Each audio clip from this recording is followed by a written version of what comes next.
For a more creative brain, follow these 5 steps.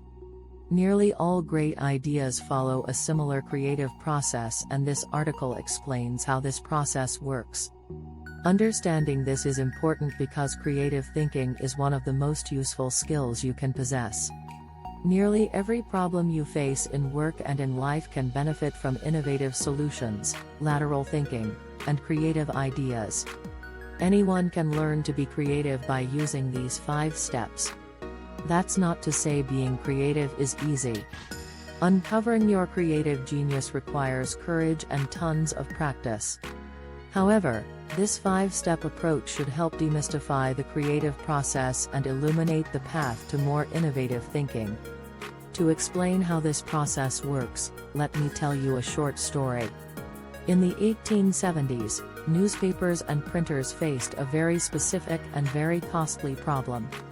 Photography was a new and exciting medium at the time. Readers wanted to see more pictures, but nobody could figure out how to print images quickly and cheaply.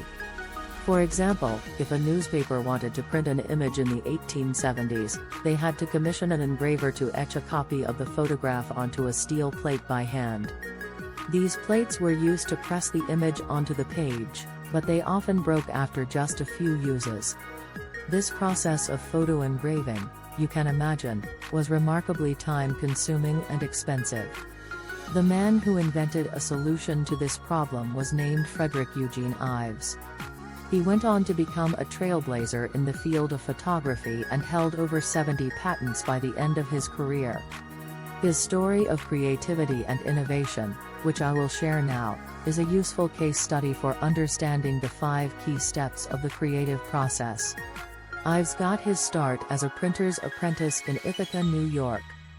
After 2 years of learning the ins and outs of the printing process, he began managing the photographic laboratory at nearby Cornell University. He spent the rest of the decade experimenting with new photography techniques and learning about cameras, printers, and optics. In 1881, Ives had a flash of insight regarding a better printing technique. While operating my photostereotype process in Ithaca, I studied the problem of halftone process, Ives said. I went to bed one night in a state of brain fog over the problem, and the instant I woke in the morning saw before me, apparently projected on the ceiling, the completely worked-out process and equipment in operation. Ives quickly translated his vision into reality and patented his printing approach in 1881. He spent the remainder of the decade improving upon it. By 1885, he had developed a simplified process that delivered even better results.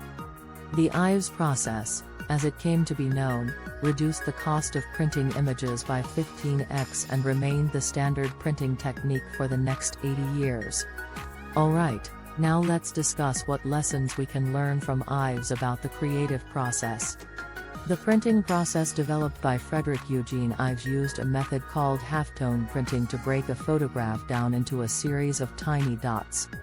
The image looks like a collection of dots up close, but when viewed from a normal distance the dots blend together to create a picture with varying shades of gray. In 1940, an advertising executive named James Webb Young published a short guide titled, A Technique for Producing Ideas. In this guide, he made a simple, but profound statement about generating creative ideas. According to Young, innovative ideas happen when you develop new combinations of old elements. In other words, creative thinking is not about generating something new from a blank slate, but rather about taking what is already present and combining those bits and pieces in a way that has not been done previously. Most important, the ability to generate new combinations hinges upon your ability to see the relationships between concepts.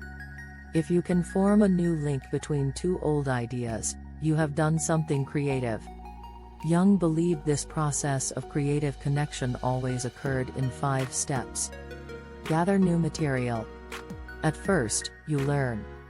During this stage you focus on 1, learning specific material directly related to your task, and 2, learning general material by becoming fascinated with a wide range of concepts. Thoroughly work over the materials in your mind. During this stage, you examine what you have learned by looking at the facts from different angles and experimenting with fitting various ideas together. Step away from the problem. Next, you put the problem completely out of your mind and go do something else that excites you and energizes you. Let your idea return to you.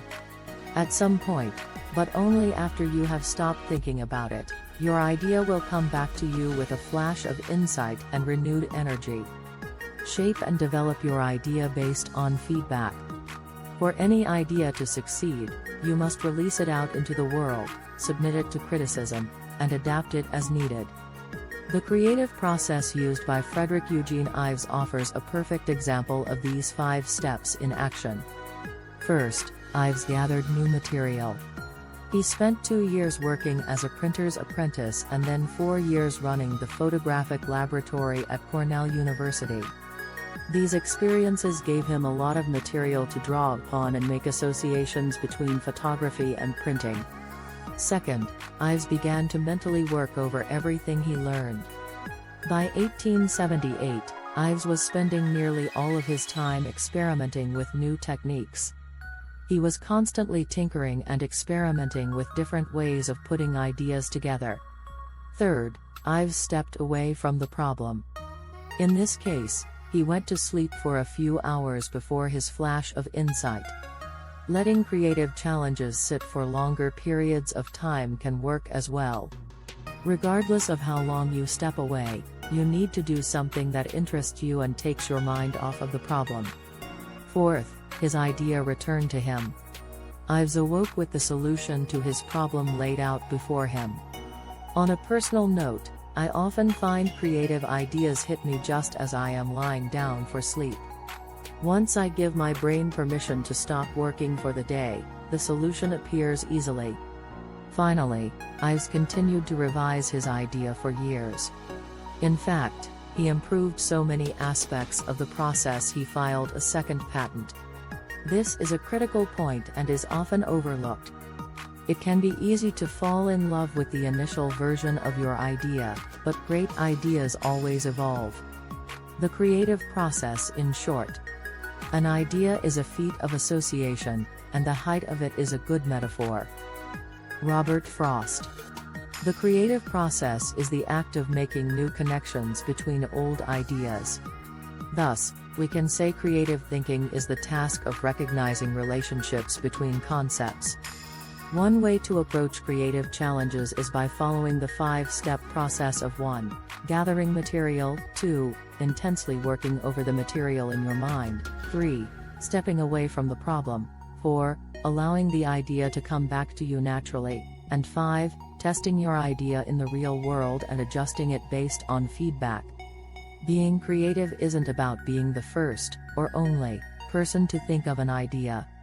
More often, creativity is about connecting ideas,